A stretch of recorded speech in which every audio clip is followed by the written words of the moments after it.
మన ప్రభువును ప్రియరక్షకుడైన యేసుక్రీస్తు పరిశుద్ధ నామానికే మహిమ ఘనత ప్రభావములు చెల్లిస్తూ ఛానల్ వీక్షిస్తున్న సహోదరి సహోదరులందరికీ కూడా నా ప్రత్యేకమైన వందనాలు. ఈరోజు మనం ధ్యానం చేసుకోబోయే ప్రత్యేకమైన అంశం ఏంటంటే, ఈ మధ్యకాలంలో యూట్యూబ్లో అనేక మంది దైవజనులు ప్రసంగిస్తున్న ఒక ప్రత్యేకమైన అంశం. అది ఒక రకంగా చెప్పాలంటే క్రైస్తవ సమాజంలో ఒక వివాదాస్పదంగా మారింది. ఆ వివాదంలో దేవుని వాక్యంలో నుండి కొంతమంది దైవజనులు ఒకలాగా, మరికొంతమంది దైవజనులు మరొకలాగా వివరించడం అనేది కూడా మనం చూస్తూ ఉన్నాం. ఆ అంశం ఏంటంటే, మరి హేబేలు రక్తం ఏమని మొరపెట్టింది? హేబేలు రక్తం మొరపెట్టినట్లుగా బైబిల్ గ్రంథంలో మనకు కనబడుతుంది. మరి ఆ హేబేలు రక్తం కయీనును క్షమించమని మొరపెట్టిందా, లేకపోతే తనను చంపిన కయీనును శిక్షించమని మొరపెట్టిందా అనేది ఒక రకంగా ఒక వివాదాస్పదమైన ఒక అంశంగా క్రైస్తవ సమాజంలో మారడం ఈ మధ్యకాలంలో మనం చూస్తూ ఉన్నాం. చాలామంది దైవజనులు ఈ అంశం గురించి పట్టించుకుని తమదైన శైలిలో వారు వాక్యాన్ని వివరిస్తూ వచ్చారు. అయితే ఈ అంశం గురించి నేను కూడా ఎందుకు మాట్లాడాలి అని నాకు అనిపించింది అంటే, ఈ అంశం అసలు ఎక్కడ ప్రారంభమైంది, అసలు ఈ అంశం ఎందుకు వివాదాస్పదమైంది అనేది మనం మొట్టమొదటిగా ఆలోచన చేస్తే, దైవజనులు విజయప్రసాద్ రెడ్డి గారు వారి సెమినార్లో ఈ అంశం గురించి మాట్లాడారు. వారు మాట్లాడుతూ ఆయన చెప్పిన వివరణ ఎలా వచ్చిందంటే, హేబేలు రక్తం దేవునికి మొరపెట్టింది. అయితే హేబేలు రక్తం ఏమని మొరపెట్టి ఉంటుంది? కయీనును శిక్షించమని మొరపెట్టిందా, క్షమించమని మొరపెట్టిందా? మరి దేవుడు వచ్చి కయీనును శిక్షించాడా, లేకపోతే రక్షించాడా, ప్రొటెక్షన్ ఇచ్చాడా అనే విషయంలో హేబేలు రక్తం కయీనును శిక్షించమని అడగలేదు. చంపేవాడిని, నన్ను చంపేశాడు, వాడిని శిక్షించు, నాకు నా పగ తీర్చు అని చెప్పేసి మొరపెట్టలేదు. హేబేలు రక్తం వాడు తెలుసో తెలియకో చేశాడులే ప్రభువా, తప్పు చేశాడు, కానీ వాడిని శిక్షించక క్షమించు అనే మొరపెట్టింది అని ఆయన వివరించడం జరిగింది. ఆ యొక్క వివరణ చాలామందికి మరి నచ్చలేదు, ఏంటో తెలీదు. మరొక ఇద్దరు ముగ్గురు దైవజనులు అదే అంశాన్ని వారి యొక్క శైలిలో, మరి వారికి అర్థమైన రీతిలో వారు కూడా ప్రకటించడం జరిగింది. మరి వాళ్ళు ఎలా ప్రకటించారు అంటే, అసలు మొరపెట్టింది అంటేనే అయ్యో నన్ను చంపాడు ప్రభువా, అన్యాయంగా నేను చచ్చిపోయిన ప్రభువా అని కదా మొర అంటేని, అంతే తప్ప వాడిని క్షమించు అంటే మొర అని ఎందుకుంటుంది? మొరపెట్టాడు అంటే అర్థం ఏంటంటే, ఆ వ్యక్తి నాకు అన్యాయం చేశాడు, ఈ అన్యాయానికి నువ్వు తీర్పు తీర్చు అనే కదా మొరపెట్టడం అంటే అన్నట్లుగా, అంటే కయీనుని శిక్షించు అన్నట్లుగానే మొరపెట్టింది, క్షమించు అని కాదు.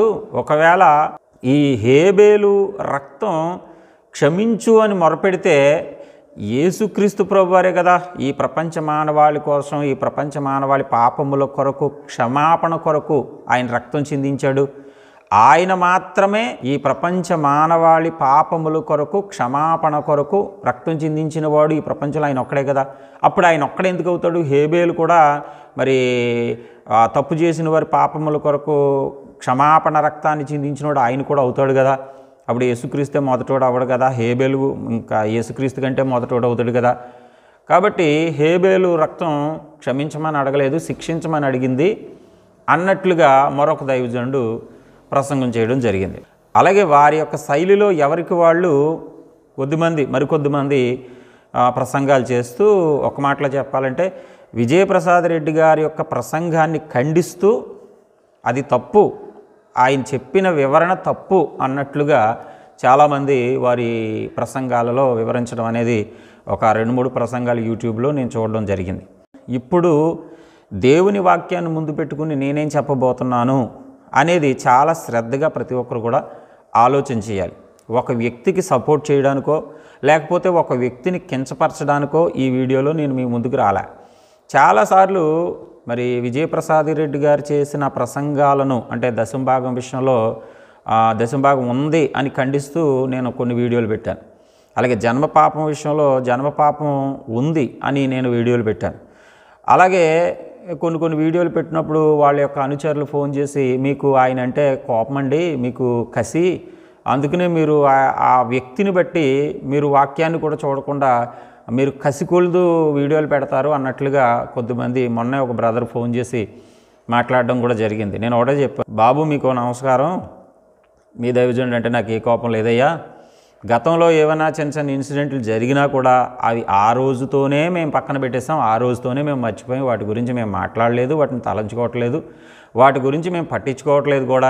ఇప్పుడు మాత్రం క్రైస్తవ సమాజంలో దేవుని వాక్యానికి వ్యతిరేకంగా ఎవరు ప్రసంగాలు చేసినా, దేవుని వాక్యాన్ని సరిగా అర్థం చేసుకోకుండా వారి ఉద్దేశాన్ని వాక్యానికి అంటకలిపి ఎవరు చెప్పినా వాళ్ళు ఎంతటోళ్ళైనా అవనవ్వండి. గతంలో రంజిత్ ఓపిరి గారు మరి సిలువ బొట్టు గురించి ఆ వివాదాన్ని తెచ్చారు. అప్పుడు మాలో చాలామంది ఆ యొక్క సిలువ బొట్టుని వ్యతిరేకించాం. ఆ సిలువ బొట్టు అనేది క్రైస్తవ సమాజానికి మంచిది కాదు అని డైరెక్ట్గా మేము లైవ్లు పెట్టాం, డైరెక్ట్గా మాట్లాడాం. ఇలా చాలామంది దైవజనులు దేవుని వాక్యానికి వ్యతిరేకంగా వాళ్ళ యొక్క ఉద్దేశాలను మరి ప్రసంగాల రూపంలో వారు సంఘానికి అంటిస్తున్నప్పుడు ఎవరిని చూసే ప్రసక్తే లేదు. అతను పెద్ద దైవజెండా, చిన్న దైవజెండా, పేరు మోసిన దైవజెండా, పేరు లేని దైవజెండా, ఒకవేళ అతని వల్ల మనకేమైనా సమస్యలు వస్తాయా అనే భయం కూడా పక్కన పెట్టి ఎవరు తప్పు చేసినా, ఎవరు తప్పుగా మాట్లాడినా ఇది తప్పు, వాక్యంలో అలా లేదు, వాక్యం ఇలా చెప్తుంది అని ఖండించడానికి ఎప్పుడు మేము ముందుకు వచ్చాం. ముఖాలు చూసి రాలే.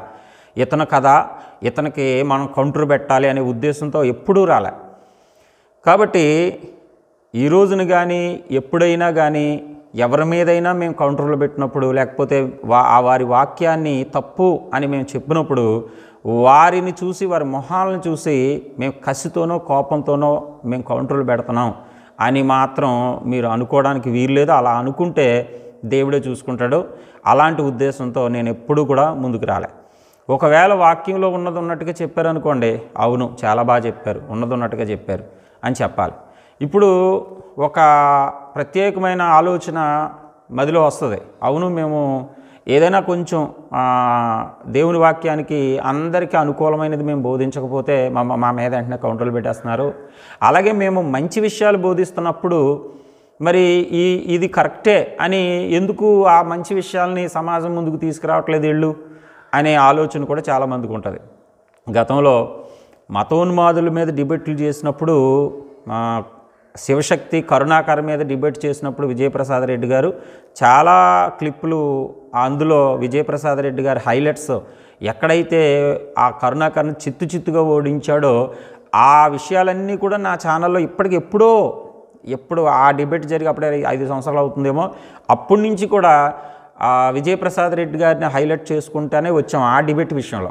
ఎందుకంటే ఎవరికైనా దేవుని వాక్యంలో నుంచి మంచి చెప్పినప్పుడు దాన్ని సపోర్ట్ చేయడానికి సిద్ధమే. ఒకవేళ దేవుని వాక్యంలోంచి ఏదైనా పొరపాటు మాట్లాడినప్పుడు అది ఖండించడానికి కూడా మేము సిద్ధమే. మరి ఈ అంశంలో నేను మరి ఈ హేబేలు రక్తం విషయంలో దేవుని వాక్యంలో నాకేం అర్థమైంది అనేది నేను ఆలోచన చేసినప్పుడు వీళ్ళందరి ప్రసంగాలు నేను విన్నాను. మొత్తం సుమారుగా ఒక 4 ప్రసంగాలు ఎంతమందియో నేను విన్నాను. సుమారుగా గంటన్నర పైగా ప్రసంగాలు ఉన్నాయి. అయినప్పటికీ కూడా నేను ఓపికగా నేను విన్నప్పుడు ఫస్ట్ విజయప్రసాద్ రెడ్డి గారి మెసేజ్ కూడా నేను విన్నప్పుడు ఈ ప్రసంగాలన్నిటిలో కూడా సారాంశం అంతా కూడా నేను కలిపి దేవుని వాక్యంలో సరిగా మనసు పెట్టి తొందరపడకూడదు, ఏ విషయంలో కూడా తొందరపడి ఎవరి గురించి తప్పుగా మాట్లాడకూడదు అని చెప్పేసి దేవుని వాక్యంలోంచి పరిశీలన చేసినప్పుడు పరిశుద్ధాత్మ దేవుడు నాకు ఇచ్చిన ప్రేరేపణ, పరిశుద్ధాత్మ దేవుడు నాకు బయలుపరిచిన సత్యాల్ని ఈ వాక్యం, ఈ మెసేజ్ ద్వారా మీకు నేను చెప్పబోతా ఉన్నాను. దయచేసి దైవజనుడి, ఎవరో ఒక దైవజనుడిని మనసులో పెట్టుకుని కానీ, లేకపోతే ఒక డినామినేషన్ మనసులో పెట్టుకుని కానీ, లేకపోతే నన్ను మనసులో పెట్టుకుని కానీ, గతంలో ఏవేవో ఇన్సిడెంట్లు మనసులో పెట్టుకుని కానీ ఈ వాక్యం చూస్తే అది నా ఉద్దేశం తప్పుగానే కనిపిస్తుంది. కానీ మీరు మంచి మనస్సుతో, పరిశుద్ధాత్మ ప్రేరణతో ఈ వాక్యాన్ని మీరు చూసినప్పుడు ఖచ్చితంగా దేవుడు బైబిల్ గ్రంథంలో ఏమి రాయించాడు అనేది చాలా స్పష్టంగా అర్థమవుతుంది. జరిగిన సంఘటనను మనం కొంచెం లోతుగా ఆలోచన చేసినప్పుడు కయీను హేబేలు మరి దేవునికి అర్పణ తీసుకొస్తూ ఉంటారు. విశ్వాసమును బట్టి కయీను అర్పణ కంటే హేబేలు అర్పణ దేవునికి ఇష్టమైంది. అది కూడా ఏమని రాస్తాడంటే విశ్వాసమును బట్టి హేబేలు అర్పణ దేవునికి నచ్చింది. అలా హేబేలు అర్పణ దేవునికి నచ్చినప్పుడు కయీను అర్పణను దేవుడు తీసుకోలేదు, హేబేలు అర్పణను మాత్రమే దేవుడు తీసుకున్నాడు. అలా తీసుకున్న తర్వాత ఇక దేవుడు ఒక వ్యక్తిని అంగీకరించి ఇంకొక వ్యక్తికి అంగీకరించలేనప్పుడు ఆ కయీనుకి ఒక చిన్న బుచ్చినట్టు ఒక రకమైన ఆందోళనకరమైన మనసు తనలో వచ్చిందో ఏంటో తను కోపమించాడు. అంటే ఎవరి మీద కోపమించాలి అంటే దేవుడి మీద కోపమించాలి, ఎందుకంటే దేవుడిగా తీసుకోలేదు. అయితే దేవుడి మీద కోపమిస్తాడు కానీ దేవుడిని ఏమైనా అనగలడా, దేవుడిని ఏమైనా చేయగలడా? దేవుడిని ఏం చేయలేడుగా, దేవుడి మీద కసి తీర్చుకోలేడుగా. ఇప్పుడు ఈ దేవుని మీద కసి తీర్చుకోలేని ఈ కయీను కంటికి పక్కన ఎవరు కనబడుతున్నారు అంటే హేబేలు కనబడుతూ ఉన్నాడు. హేబేలు కయీను విషయంలో మనము ఆలోచన చేసినప్పుడు కయీను అతని అర్పణను ఆయన లక్ష్య పెట్టలేదు.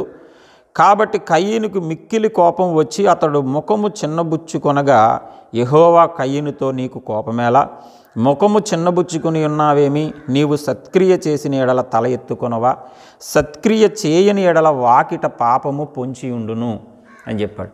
నిజంగా దేవుడు ఎంత గొప్పవాడంటే నిజంగా ఈ సందర్భాన్ని నేను అనేక సార్లు మా సంఘంలో మాట్లాడుతూ ఉంటాను. ఎంత అద్భుతమైన వాడంటే కయీను అర్పణ దేవునికి నచ్చలేదు కాబట్టే కయీను అర్పణ దేవుడు తీసుకోలేదు.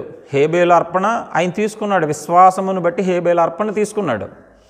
కాబట్టి ఇక్కడ కయీనుకు కోపం వచ్చేసింది. కయీను కోపం వచ్చేస్తే దేవుడు ఏం ఆలోచించాలి? నువ్వు నాకు ఇచ్చే అర్పణలో విశ్వాసం లేదు, విధేయత లేదు, నువ్వు నాకు ఇచ్చే అర్పణ విషయంలో నీలో పొరపాట్లు పెట్టుకుని మళ్ళీ కోపపడడం ఏంటి అసలని, నీ కోపం రావడం ఏంటి అసలని అని అనుకోకుండా కయీను కోపాన్ని అణిచివేయడానికి, అంటే ఆ కోపాన్ని చల్లార్చడానికి దేవుడే మరి కయీను దగ్గరికి దిగి వచ్చాడు అని చెప్పడంలో ఏమాత్రం సందేహం లేదు. దేవుడే తగ్గించుకున్నాడు. ఇక్కడ కయీను కంటే కయీను ముఖం పక్కకెట్టుకుంటుంటే ముందు వచ్చి ఎవరు మాట్లాడారు అంటే దేవుడు మాట్లాడాడు. ఇటు చూడండి, ఒక ఇద్దరికి వివాదం వచ్చిందనుకోండి, ఇద్దరి ఈగోలు కూడా చాలా గొప్పగా పనిచేస్తాయి. నేను ఎందుకు ముందు మాట్లాడాలి, ఆడు నన్ను ఎంత మాట అన్నాడు, ఆడికి నాకు గొడవ జరిగింది కదా, వాడు నన్ను ఆ పలానా చోట నన్ను అవమానించాడు కదా, ఇలాగా మనసులో విభేదాలు పెట్టుకుని ఇద్దరు మనుషుల మధ్య విభేదం, వాళ్ళు ఎడముఖం పెడముఖం పెట్టుకుని ఎవరి కాళ్ళే ముందు నేనే వెళ్ళి మాట్లాడేస్తాను అని తగ్గించుకోగలరంటే సాధారణంగా చాలామంది మనుషుల్లో ఉన్న దౌర్భాగ్యకరమైన లక్షణం ఏంటంటే నేను ఎందుకు తగ్గించుకోవాలి, నాదేమైనా తప్పా, నేనేమైనా తప్పు చేసేనా అని అనుకుంటూ ఎవడికి వాడు తగ్గించుకోలేని మనస్తత్వం కలిగి ఈ సమాజంలో ఉన్నప్పుడు దేవుడు మనిషి వ్యక్తిత్వం కంటే చాలా గొప్పవాడు, తగ్గించుకోవడానికి కూడా ఆయన ఏమాత్రం వెనకాడడు అన్నదానికి ఇక్కడ ఎంత గొప్ప నిదర్శనం అంటే దేవుని యొక్క మనస్సు ఎంత అద్భుతమైనదంటే కయీనే తప్పు చేసినప్పటికీ మళ్ళీ కయీనే కోపమించినప్పటికీ కూడా వీడు తప్పు చేసి వీడు సరైన అర్పణ విశ్వాసంతో నాకు అర్పణ తేకపోయి మళ్ళీ కోపం ఇస్తాడా వీడు మళ్ళీ అనే భావన పెట్టుకోకుండా, అరే వీడు తెలుసో తెలియక ఏదో చేశాడు, మళ్ళీ కోపం వచ్చింది వీడికి, ఈ కోపంలో మళ్ళీ ఏమేం పనులు చేస్తాడో, కోపం ఏమైనా చేయిస్తుంది, కోపం అవసరమైతే ఎదుటివారిని తిట్టేటట్టు చేస్తుంది, కొట్టేటట్టు చేస్తుంది, చంపేటట్టు కూడా కోపం చేస్తుంది. కాబట్టి కోపం వచ్చినప్పుడు మనిషి అది పాపానికి ఎంట్రన్స్ మెట్ అనమాట. కోపం పాపం కాదు కానీ కోపపడుడి కానీ పాపము చేయకుడి అని పౌలు గారు అంటాడు. కోపపడుడి అని ఎందుకు ఎంకరేజ్మెంట్ అంటే కోపపడడం వరకు నో ప్రాబ్లం, కానీ కోపపడ్డావు అంటే పాపం చేసే అవకాశం ఉంటుంది, కాబట్టి చాలా జాగ్రత్త అని పౌలు గారు కూడా చెప్తాడు కదా. అలాగే ఇక్కడ కోపం వచ్చింది, ఈ కోపంలో వీడు ఏం పనులు చేస్తాడో అన్నట్లుగా దేవుడే అతన్ని ఏదేమైనా రక్షించడానికి, అతని మనస్సును చల్లార్చడానికి దేవుడే దిగి వచ్చి కయీనుతో మాట్లాడుతున్నాడు. నిజంగా ఇది అద్భుతం.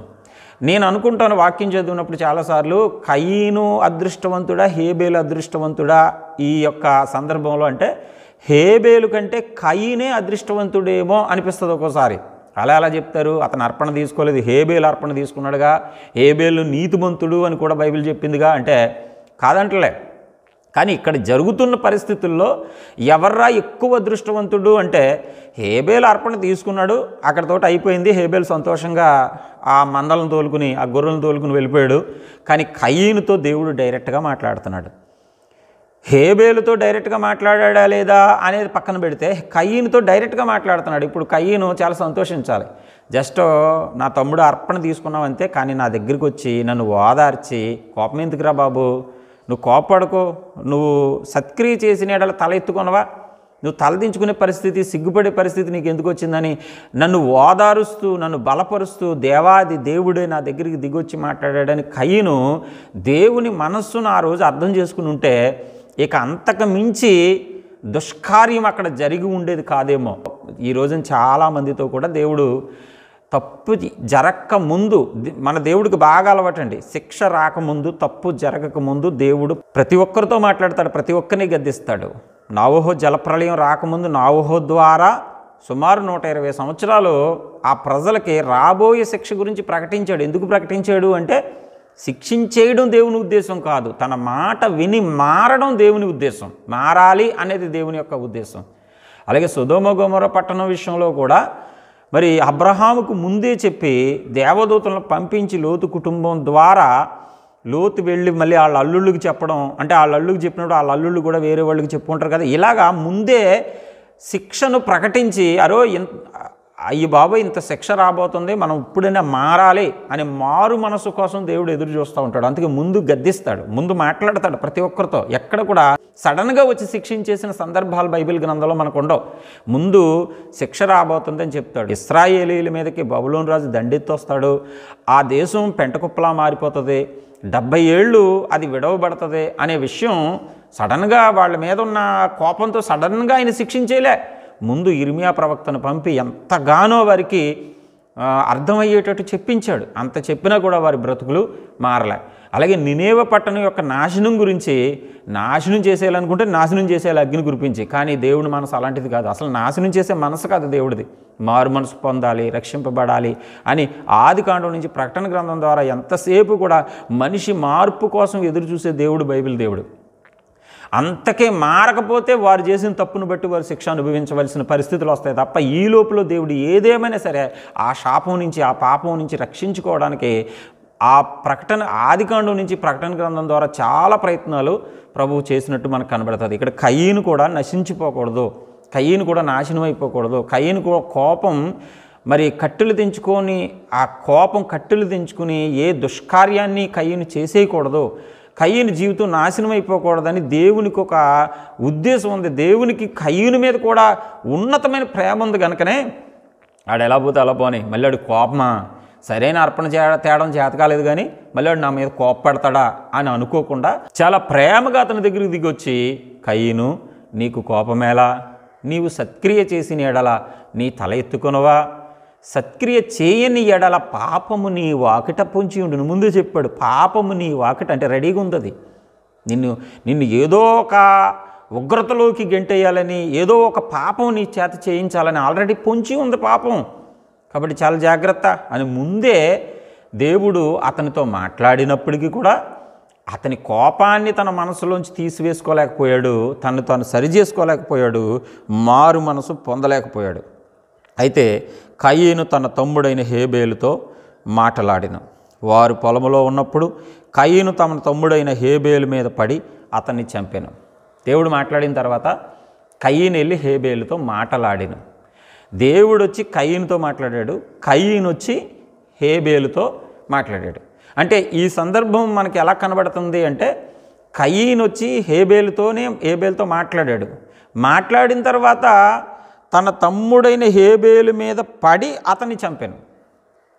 అంటే తన తమ్ముడితో మాట్లాడినప్పుడు ఎలా మాట్లాడాడు అంటే మంచి మనసుతోనే మాట్లాడా, లేకపోతే మనసులో కోపం పెట్టుకుని మాట్లాడాడు అంటే ఇక్కడ ఏం కనబడుతుందంటే మనసులో కోపం పెట్టుకునే తన తమ్ముడితో మాట్లాడినట్లుగా కనబడుతుంది. మనసులో ఒక ద్వేషం, కోపం, దేవుడు వచ్చి ఏదో అన్నాడు కానీ ఈడు అర్పణ తీసుకోవడం ఏంటి, నా అర్పణ వదిలేయడం ఏంటి అన్న ఒక రకమైన ద్వేషం ఉంది. కానీ మాట్లాడడానికి ప్రయత్నం చేస్తున్నట్టుగాను, మాట్లాడినట్టుగాను, అంటే ఆ మాటలో నిజమైన ప్రేమతో మాట్లాడా అంటే ప్రభువా నేను మాట్లాడుతున్నాను కదా, ఇగో నేను మాట్లాడుతున్నాను, నేనే మాట్లాడుతున్నాను, ఇగో తగ్గించుకోండి, కోపం అన్నావు కదా, కోపం ఏం లేదు, ఇదిగో మాట్లాడుతున్నాను అన్నట్లుగా దేవుని బిడ్డల దేవుని ముందు ప్రదర్శింపబడ్డాడు.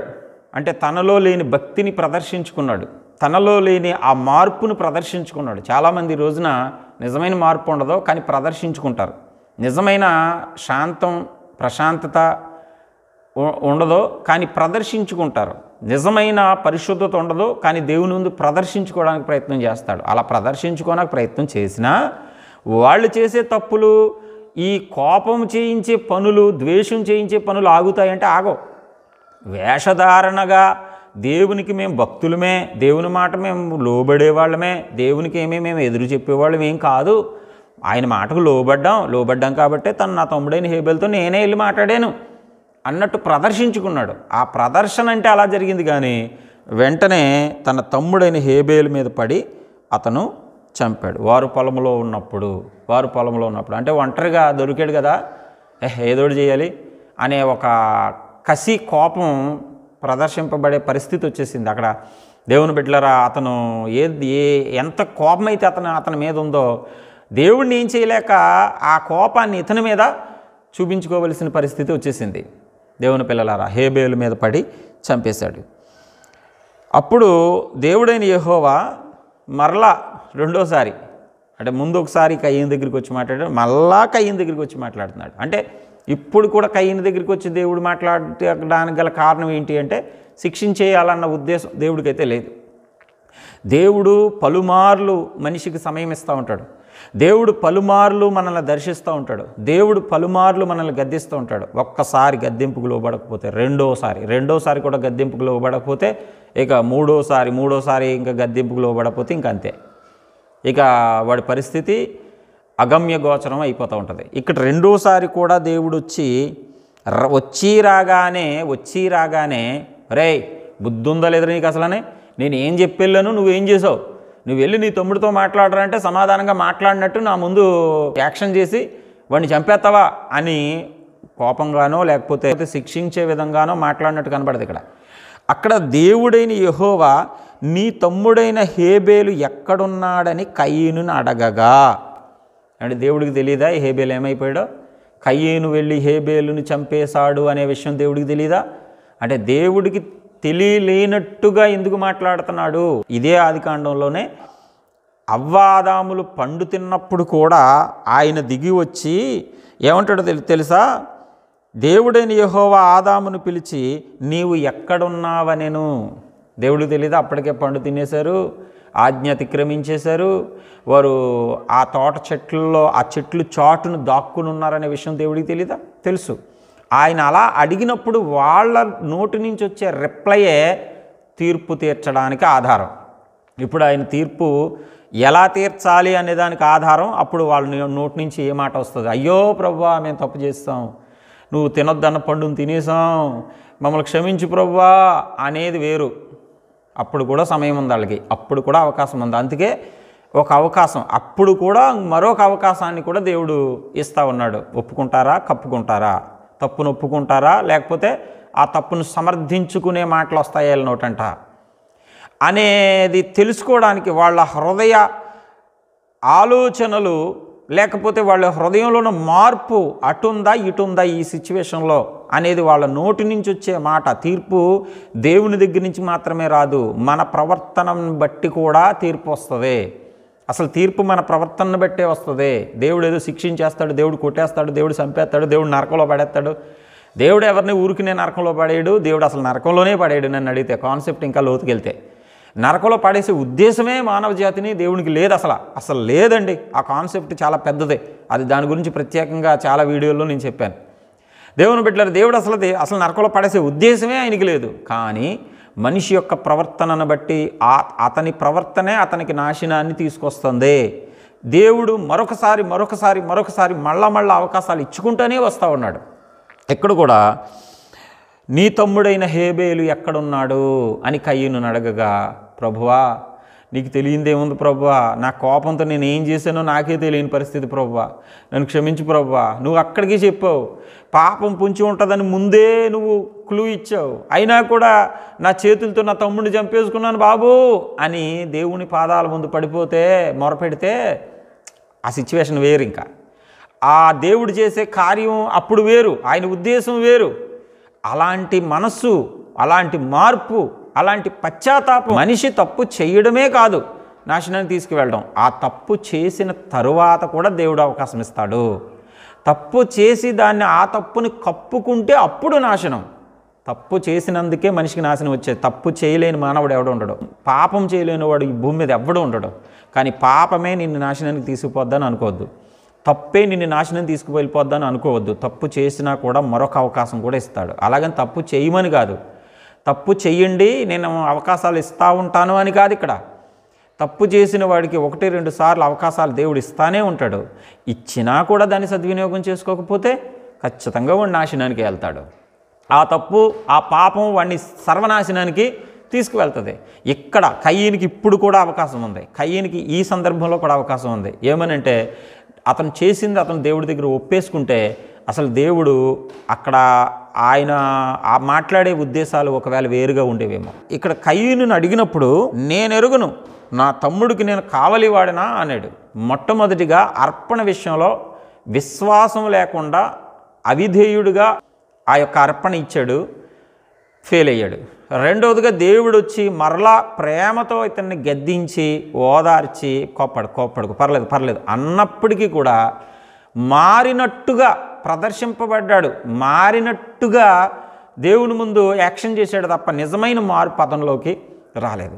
మూడవసారి కూడా దేవుడు వచ్చి మరలా ఒక అవకాశం ఇచ్చి నీ తమ్ముడు ఎక్కడ ఉన్నాడో చెప్పు అని అన్నప్పుడు కూడా మొట్టమొదటిగా అవిశ్వాసం అవిధేయత, రెండవదిగా విపరీతమైన కోపం, మూడవదిగా పొగరును కూడా ప్రదర్శిస్తున్నాడు. దేవుని మీదే తిరుగుబాటుతనాన్ని ప్రదర్శిస్తున్నాడు.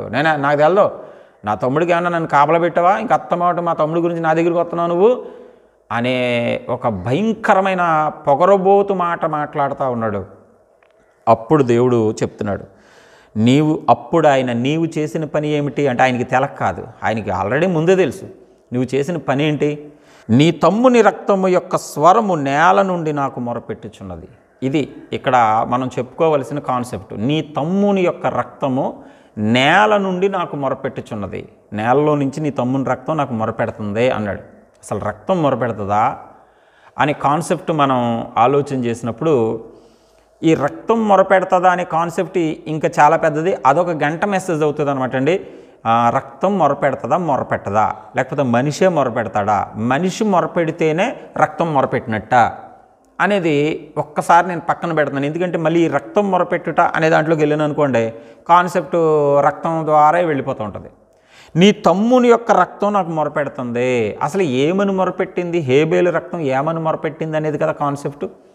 హేబేలు రక్తం ఏమని మొరపెట్టింది అని మనం ఆలోచన చేసినప్పుడు, కావున నీ తమ్ముని రక్తమును నీ చేతిలో నుండి పుచ్చుకొనుటకు నోరు తెరిచిన ఈ నేల మీద ఉండకుండా నీవు శపించబడిన వాడవు.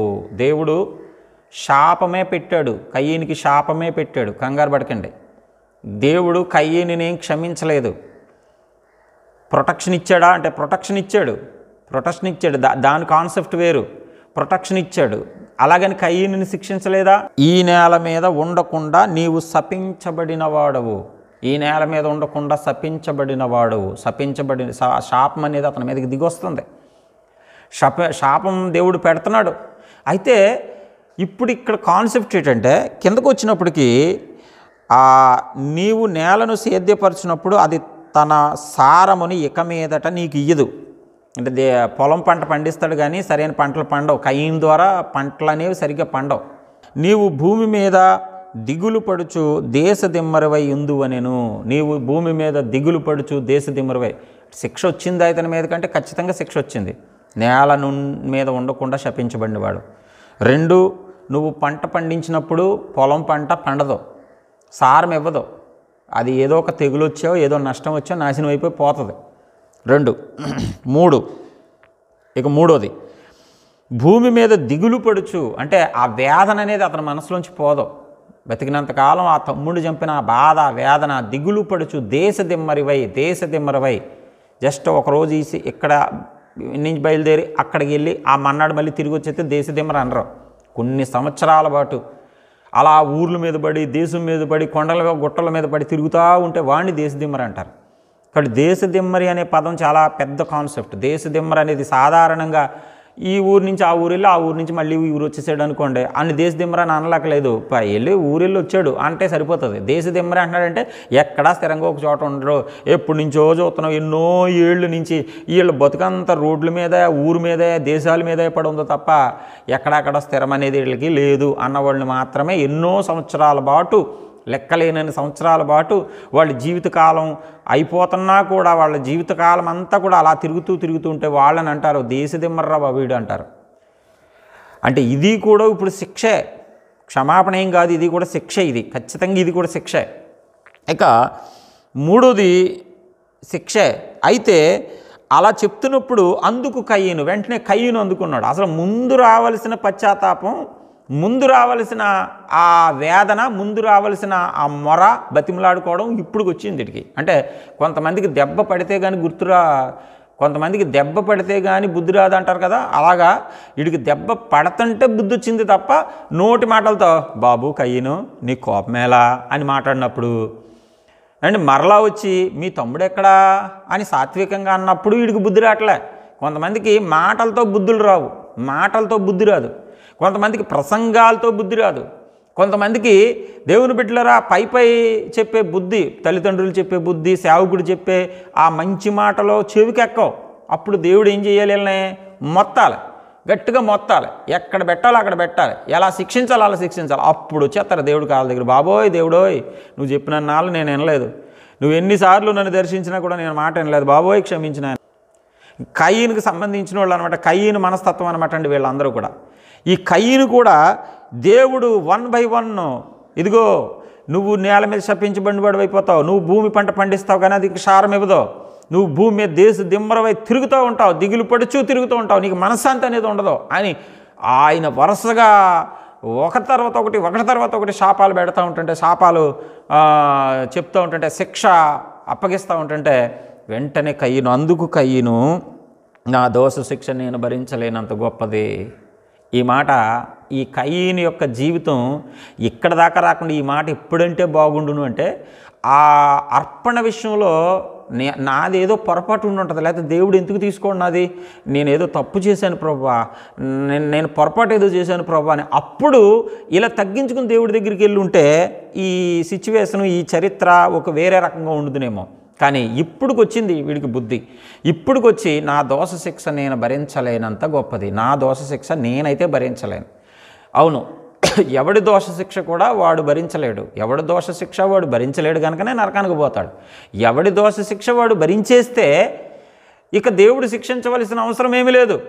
నీ దోష శిక్ష ఈ భూమి మీద కొంతమందికి కొన్ని కష్టాలు వస్తాయి, ఏనాడు చేసుకున్న పాపానికో ఇలా అనుభవిస్తున్నావు అంటే పాపానికి నువ్వు అనుభవించేస్తున్నావు కాబట్టి పాపం తీరిపోద్దంటే నీవు చేసిన దోషాలు, నువ్వు చేసిన పాపాలు, నువ్వు ఎన్ని శిక్షలు అనుభవించినా భూమి మీద అది అయిపోదన్నమాట అండి. అందుకే నిత్య నరకాగ్ని అనేది ఒకటి కూడా ఉంది, ఇక్కడ శిక్షింపబడాలి, నిత్య నరకానికి వెళ్ళి కూడా శిక్షింపబడాలి. ఎందుకంటే నువ్వు భరించలేనంత గొప్ప శిక్ష అది.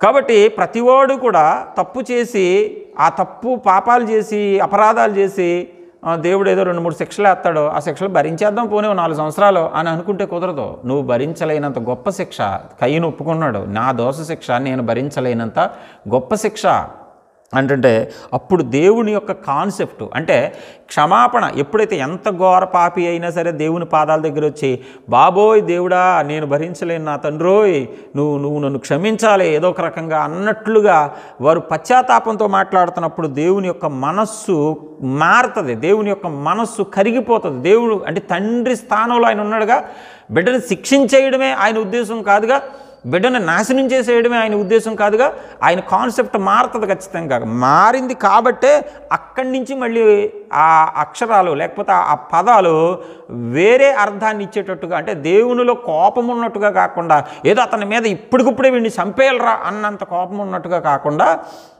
అక్కడ కాన్సెప్ట్ మారిపోతూ ఉంటుంది చూడండి. అప్పుడు అంటాడు, నా దోష శిక్ష నేను భరించలేనంత గొప్పది, నేడు ఈ ప్రదేశము నుండి నన్ను వెళ్ళగొట్టితివి, నీ సన్నిధికి రాకుండా వెలివేయబడి దిగులు పడుచు దేశ దిమ్మరని ఇందును కావున నన్ను కనుగొని వాడెవడో నన్ను చంపునని యెహోవాతో చెప్పగా, అయ్యో దేవుడా నువ్వు వేసిన శిక్ష మామూలు శిక్ష కాదు, నేను భరించలేనంత గొప్పదే, భూమి మీద దేశ దిమ్మరినై తిరుగుతూ ఉంటాను, కావున నన్ను కనుగొని వాడెవడో, నన్ను ఎవడైనా కనుగొని వీడి తమ్ముడిని, తోడబుట్టిన తమ్ముడిని చంపేశాడు వీడు మామూలుడు కాదు వీడు అని చెప్పేసి నా మీద వాళ్ళకి ఎంత కోపం వస్తుందంటే, ఇలాంటి వాడిని అసలు మనం బతకనివ్వాలరా అని చెప్పి నన్ను చంపేస్తారేమో ప్రభువా అనే ఒక ఆందోళనతో దేవునికి మొరపెట్టుకుంటున్నట్లుగా, దేవుణ్ణి వేడుకుంటున్నట్లుగా కయీను అక్కడ కనబడతాడు. అప్పుడు దేవుడు అంటాడు, అందుకు యెహోవా అతనితో కాబట్టి ఏంటి కాబట్టి ఏమైంది ఇప్పుడు? కాబట్టి అంటే నువ్వు నాకు మొరపెట్టుకుంటున్నావు కాబట్టి, అయ్యో దేవుడా అని చెప్పి ఇప్పుడు ఏడుతున్నావు కాబట్టి, ఇప్పుడు పశ్చాత్తాపం చెందుతున్నావు కాబట్టి, ఇప్పుడు నీలో అప్పుడెప్పుడో నేను కోరుకున్న మారు మనసు ఇప్పుడు నీలో కనబడుతుంది కాబట్టి, ఇప్పుడు నీకు నేను చెప్తున్నాను, అందుకు యెహోవా అతనితో కాబట్టి ఎవడైనను కయీనును చంపిన యెడల వానికి ప్రతిదండన 7 అంతలు కలుగునని. 7 అంతలు కలిగినను.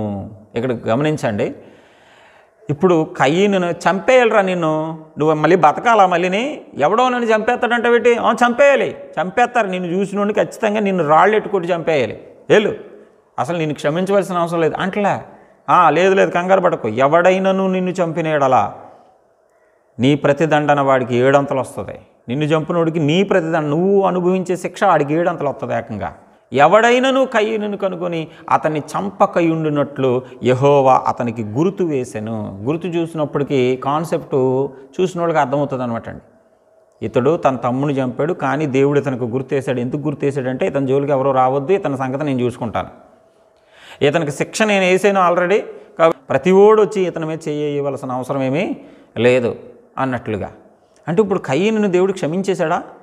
కయీనుకు శిక్షించినట్టుందా, లేకపోతే ప్రొటెక్షన్ ఇచ్చి ఎవడు అతని జోలికి వెళ్ళకండి అన్నట్టుందా? అవును, కయీనును 2 కాన్సెప్ట్లు కనబడుతున్నాడు. కయీనును దేవుడు శిక్షించాడు. భూమి మీద దేశదిమ్మ అవ్వలేదా? అయ్యాడు. దిగులు పడుచు తిరగలేదా? తిరిగాడు. ఎన్నో యాండ్లకు మళ్ళీ తిరిగి రాలేదా? ఎప్పుడో ఎన్నో యాండ్లకి దిక్కుమాలినోడై తిరిగి తన శిక్షను అనుభవించే తిరిగి వచ్చాడు. అలాగని దేవుడు ప్రొటెక్షన్ ఇచ్చాడా? ప్రొటెక్షన్ కూడా ఇచ్చాడు. ఆ ఖైదీకి ప్రొటెక్షన్ ఇవ్వడం ఏంటంటే, సాధారణంగా మనం చట్టంలో చూసినప్పుడు కూడా ఒక వ్యక్తిని చంపేశాడు అనుకోండి, ఈ చంపినోడి మీద ఊరంతా వచ్చి పడిపోతుంది అనుకోండి, పోలీసులు వచ్చి ఎవరో మీరు చట్టాన్ని చేతిలో తీసుకోకండి, ఇతని సంగతి చట్టం చూసుకుంటుంది, కోర్టు చూసుకుంటుంది అని చెప్పేసి అసలు ఎవ్వరూ కూడా అతని మీద పడకుండా, అతని జోలికి రాకుండా, అతని మీద చెయ్యెత్తకుండా మొత్తం ఆ ప్రభుత్వం, ఆ పోలీసులు అతనికి ప్రొటెక్షన్ ఇచ్చి జాగ్రత్తగా అతన్ని కారులోకి ఎక్కించి చుట్టూరు వాళ్ళు నిలబడి ఎవ్వడూ ఆడి మీద పడకుండా వెళ్ళి కోర్టుకు అప్పచెప్తుంది. అలాగే ఈ రోజున చట్టంలో ఉన్న రూల్ ఎలా ఉందో ఆ రోజున దేవుని యొక్క చట్టం కూడా అలాగే ఉంది. శిక్ష నేను వేస్తాను, పగ తీర్చుట నా పని, మీ పని కాదు. శిక్ష నేను వేస్తాను, ఎవడికి ఎటువంటి శిక్ష వేయాలో నాకు తెలుసు, క్షమించాలో ఎప్పుడు శిక్షించాలో కూడా నాకు తెలుసు. అంతేగాని ప్రతి ఓడు నీతిమంతుడిలాగా ఏదో ఏ పాపం చేయలేని వాళ్ళలాగా నీ పక్కనోడి మీద పడిపోవలసిన అవసరం ఏమీ లేదు. కయ్యీనికి ప్రొటెక్షన్ ఇస్తున్నాడు, అలాగని కయ్యీనుని క్షమించి విడిచిపెట్టేలేదు సుమా, కయ్యీనికి శిక్ష కూడా వేశాడు. అయితే ఇక్కడ మనం ఎంతసేపు ధ్యానం చేసుకున్న ఈ అంశంలో అసలు హేబేలు రక్తం ఏమని మొరపెట్టినట్టు? క్షమించు ప్రభువా అని మొరపెట్టిందా, లేకపోతే శిక్షించు ప్రభువా అని మొరపెట్టిందా? ఒకవేళ హేబేలు రక్తం క్షమించు ప్రభువా, అతన్ని క్షమించు ప్రభు, నా అన్నను క్షమించు ప్రభువా అని మొరపెట్టినందుకే దేవుని మనసు మారిందా? లేదు. హేబేలు రక్తం మొరపెట్టినందుకే కయీనుని దేవుడు శిక్షించలేదు, క్షమించాడు అన్నది కరెక్ట్ కాదు. కానీ హేబేలు ఏమని మొరపెట్టి ఉంటాడు? అసలు హేబేలు ఏమని మొరపెట్టాడో మనకేం తెలుసండి బాబు. ఏమో అతని కోపంతో కసితోటో ఆడు నన్ను చంపేశాడు ప్రభా, నువ్వేం చేత్తవు చేయి ప్రభా, ఆడికి ఏ శిక్ష వేయి ప్రభా అని అడుగుంటాడు అని మనం అనుకుందామంటే, కొత్త నిబంధన గ్రంథంలో ఒక వచనం మనకి కొంచెం అడ్డు వస్తుంది అనమాట అండి. ఒకవేళ లేదండి చాలా కోపం ఉంటుంది కదా, హేబేలు కూడా మనిషే కదా, కాబట్టి అతను ఖచ్చితంగా హేబేలు దేవునికి మొరపెట్టుకున్నాడు. దేవుడికి మొరపెట్టుకోవడం అంటే అర్థం ఏంటంటే, నేను అన్యాయం అయిపోయాను ప్రభువా, నేను నాశనం అయిపోయాను, ఇదిగో ఈ దౌర్భాగ్యుడు నన్ను చంపేశాడు, ఈ దౌర్భాగ్యుడు నన్ను చంపేసినందువల్ల నా బతుకు ఇలాగ అయిపోయింది, కాబట్టి నువ్వు నాకు న్యాయం తీర్చు ప్రభువా, న్యాయం తీర్చంటే వాడిని శిక్షించు ప్రభువా అని అన్నాడా? అని అన్నాడు అని అనుకుందామంటే కనుక, ఇక్కడ హెబ్రీయులకు రాసిన పత్రిక 12వ అధ్యాయం 24వ వచనంలో మనం గమనిస్తే, కొత్త నిబంధనకు మధ్యవర్తి అయిన యేసునొద్దకు హేబేలు కంటే మరి శ్రేష్టముగా పలుకు ప్రోక్షణ రక్తమునకు మీరు వచ్చి ఉన్నారు. కొత్త నిబంధన సంఘానికి ఈ హెబ్రీ గ్రంథకర్త ఏం చెప్తున్నాడంటే, హేబేలు కంటే మరి శ్రేష్టముగా పలుకు, హేబేలు కంటే మరి శ్రేష్టముగా పలుకు ప్రోక్షణ రక్తమునకు మీరు వచ్చి ఉన్నారు. అంటే మనం ఏ రక్తము ద్వారా రక్షింపబడ్డామంటే క్రీస్తు రక్తం, యేసు రక్తము ద్వారా మనం రక్షింపబడ్డాం. ఈ రక్తము ఎలాంటిదంటే హేబేలు కంటే శ్రేష్టముగా పలుకు. అంటే హేబేలు కంటే శ్రేష్టంగా ఏం పలికింది ఈ రక్తం? అసలు యేసు రక్తంలో ఉన్న కాన్సెప్ట్ ఏంటి? యేసు రక్తం ఎందుకు ఈ భూమి మీద చిందించబడింది? యేసు రక్తము మనల్ని ఏం చేస్తుంది? రోమీలకు రాసిన పత్రిక 5వ అధ్యాయము 8, 7, 8, 9 వచనాలు చూస్తే మనకు అక్కడ కనబడుతుంది. ఇప్పుడు యేసు రక్తము వలన మనము నీతిమంతులముగా తీర్చబడి ఉన్నాము, మరింత నిశ్చయముగా ఉగ్రత నుంచి తప్పించబడుతున్నాము. యేసు రక్తము వలన నీతిమంతులుగా, మనం నీతిమంతులం కాదు కానీ యేసు రక్తం వలన నీతిమంతులం అయ్యాం. అంటే మనల్ని అపరాధులము, దోషులము, పాపులమైన మన కొరకు యేసు రక్తం ఏం పలికింది అంటే క్షమాపణ పలికింది, క్షమించమని పలికింది. వారి కొరకు నేనే చిందింపబడుతున్నాను కదా, నేనే శిక్షింపబడుతున్నాను కదా, వారి పాపముల నిమిత్తం నేనే శిక్షను అనుభవిస్తున్నాను కదా, వారి పాపముల నిమిత్తం నేనే శిక్షను అనుభవిస్తున్నాను కదా, కాబట్టి వారిని విడిచిపెట్టేయి, వారు రక్షించేయి, వారికి క్షమాపణ దయచేయి అని యేసు రక్తం పలుకుతూ ఉంది. ఇది శ్రేష్టమైన పలుకు. ఇది ఎవరిని బట్టి ఇక్కడ ఉదాహరణ చెప్తున్నాడు. ఇది ఎవరికంటే శ్రేష్టంగా పలికింది అంటే హేబేలు కంటే శ్రేష్టంగా పలికింది. ఇప్పుడు సరిగ్గా మనం ఆలోచన చేయాలి. బైబిల్ చెప్పిందే మనం కాన్సెప్ట్ తీసుకుంటున్నాం. చాలా జాగ్రత్త. బైబిల్ వచ్చి నన్ను ఎక్కడ కూడా పక్కన పెట్టడానికి వీరలేదు. ఇప్పుడు హేబేలు కంటే శ్రేష్టముగా పలికింది అంటే హేబేలు కూడా శ్రేష్టంగానే పలికాడనా, లేకపోతే హేబేలు శ్రేష్టంగా పలకలేదనా? హేబేలు కూడా శ్రేష్టంగా పలికాడనే కదా అక్కడ అర్థం. సరిగ్గా ఆలోచించేయండి. హేబేలు కంటే శ్రేష్టంగా, ఆడికంటే మంచోడు రేయుడు అన్నారంటే ఈడు మంచోడే, అంటే వీడికంటే ఎక్కువ మంచోడు. ఏమండి అర్థమవుతుంది ఇక్కడ? వీడికంటే బాగా చదువుతాడు వాడు అన్నాడంటే ఈడు బాగానే చదువుతాడు. వీడికంటే అని ఎందుకు పోల్చాడంటే ఈడు బాగా చదువుతాడు కాబట్టి వాడు బాగా చదువుతాడు అన్నారు. ఇప్పుడు హేబేలు కంటే శ్రేష్టంగా పలికింది యేసు రక్తం అంటే మనందరి కొరకు హేబేలు కంటే శ్రేష్టంగా పలికింది యేసు రక్తం, రక్త ప్రోక్షణం, శ్రేష్టముగా పలికిన ప్రోక్షణ రక్తం అన్నాడు అంటే హేబేలు కూడా శ్రేష్టముగానే పలికాడు అనే కాన్సెప్ట్ దయచేసి అందరూ ఒప్పుకోవలసిందే. లేదు హేబేలు శ్రేష్టంగా పలకలేదండి అన్నాడు అనుకోండి, అప్పుడు బైబిల్కి వ్యతిరేకం. అది బైబిలే చెప్తుంది హేబేలు కూడా శ్రేష్టంగానే పలికాడు, హేబేలు కంటే శ్రేష్టంగా పలికాడు యేసు రక్తం, హేబేలు కంటే శ్రేష్టంగా పలికింది ప్రోక్షణ రక్తం మనందరి కొరకు అని చెప్తున్నాడు ఇక్కడ. అంటే హేబేలు కూడా శ్రేష్టంగానే పలికాడు అంటే శ్రేష్టముగా పలికాడు అని దేవుని యొక్క ఉద్దేశం హేబేలు మీద ఉంది. చాలా బాగా పలికాడండి అతను, భలే చాలా బాగా, నాకు చాలా నచ్చింది. అతను ఆ టైంలో అంత భయంకరమైన పరిస్థితుల్లో నిజంగా అతను ఆ టైంలో ఏం మాట్లాడాలంటే వీడు చంపేశాడు అని అందరికిలాగా పలకాలి, కానీ హేబేలు చాలా శ్రేష్టంగా పలికాడే. హేబేలు కంటే శ్రేష్టంగా పలుకు ప్రోక్తన రక్షణం కిందకి మనం వచ్చాం అన్నాడు అంటే హేబేలు రక్తము గురించి కూడా, హేబేలు గురించి కూడా ఏదో ఒక క్లూ దొరుకుతుంది ఈ వచనంలో. అదే విజయప్రసాద్ రెడ్డి గారు చెప్పారు అక్కడ. ఈ రెఫరెన్స్ని ఆయన కోట్ చేస్తూ చాలా చక్కగా చెప్పాడు. దాన్ని మనం ఎలా కాదంటాం? ఆయన చెప్పిన దాన్ని మనం ఎలా కాదంటాం చెప్పండి?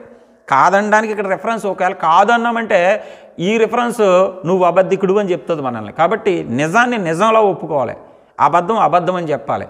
ఇప్పుడు హేబేలు శ్రేష్టంగా పలికాడు అంటే ఏం పలుకుంటాడో అప్పుడు ఆలోచించేయండి. హేబేలు శ్రేష్టంగా పలికాడంటే ఒక వ్యక్తి చంపేశాడు ఇంకొక వ్యక్తిని, ఆ వ్యక్తి చచ్చిపోయినాడు, ఈడు నాశనం అయిపోను కాక వీడిని దేవుడు చంపేస్తాడు, దేవుడు ఊరుకోడరా నిన్ను, దేవుడు నిన్ను నాశనం చేసేస్తాడు అన్నాడు అనుకోండి, శ్రేష్టంగా పలికినట్టు దేవుడు ఒప్పుకుంటాడా? చాలా బాగా పలికేవారని దేవుడు అంటాడా? అందరికిలాగా నువ్వు మాట్లాడావు అంటాడు. కానీ హేబేలు శ్రేష్టంగా పలికాడు. చూడండి, మళ్ళా చూడండి, కొత్త నిబంధనకు మధ్యవర్తి అయిన యేసు నొద్దకును హేబేలు కంటే మరి శ్రేష్టముగా పలుకు, హేబేలు కంటే మరి శ్రేష్టముగా పలుకు అంటే హేబేలు కంటే అంటే అర్థం ఏంటంటే హేబేలు కూడా బాగానే పలికాడనా? హేబేలు బాగా పలకలేదనా? హేబేలు కూడా శ్రేష్టంగా పలికాడు అంటుంది బైబిల్.